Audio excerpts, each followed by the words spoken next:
टुकड़ा बना तो ऊ हमार दोस्त बा। हमरा दोस्त खातिर ई दुनिया के पूरा खुशियां निछावर बा। कहत कैसे चोट लागे एकरा के दिल हमरो दुखला हो,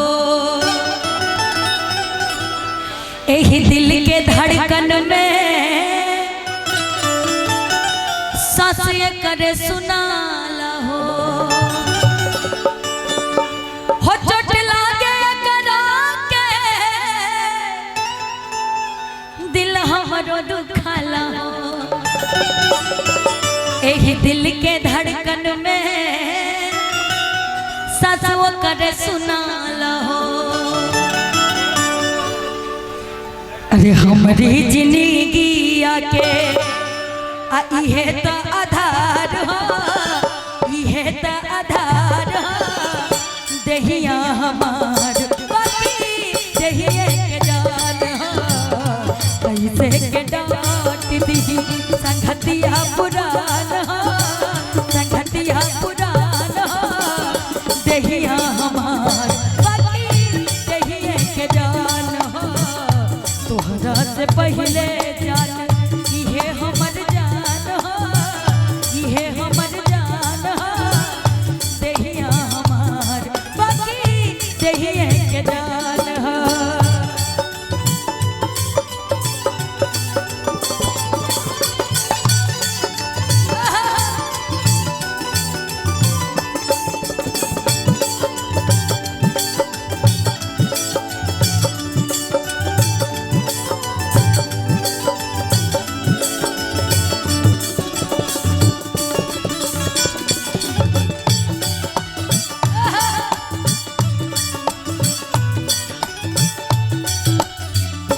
लेकिन लड़का कहत पूरा जनमाना हो तू एकरा बात के,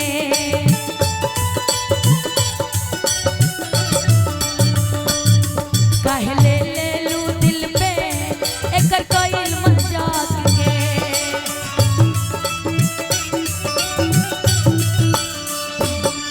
पूरा जनमाना हो तू एकरा बात के, काहे ले दिल पे एकर कई मजाक के, काहे ले लू दिल पे एकर कई मजाक के। जन्मो जन्म के हमर,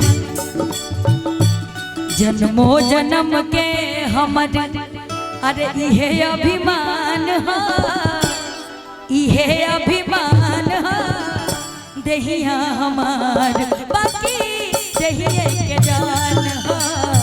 तोहरा से पहले जान इहे हमर जान हो, इहे हमर जान हो दहिया हमार बाकी दहिए के जान हो। कैसे के डांट दी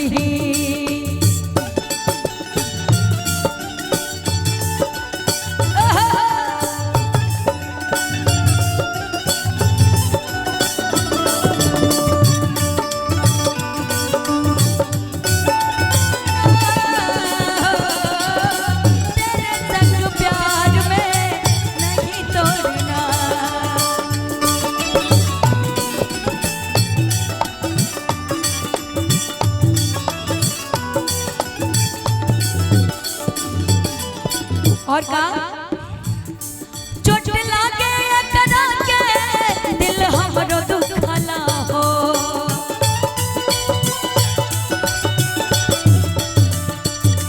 एह दिल के धड़कन में सांस करे सुनाला हो।